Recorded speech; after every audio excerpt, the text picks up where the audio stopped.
திருச்சியில நடந்த ட்ரக் பஸ்டுக்கு காரணம் மிலிட்டரியோ போலீஸோ இல்ல, ஜெயில இருந்து பரோல்ல வந்த ஒரு கைதி.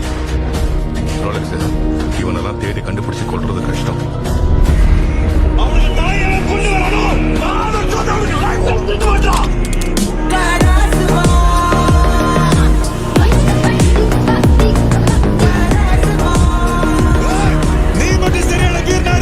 அந்த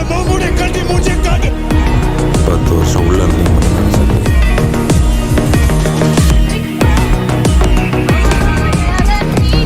ஒரே ஒரு தத்துவ ஃபேக்டரி அழிச்சதால மட்டும் எல்லா பிரச்சனையும் சால்வ் ஆயிடும் நினைக்கிறியா பார்த்திபன்? அதுக்கு மேல உண்மையை சொல்லணும்னா நீ தான் உயிரோட சொல்லணும்.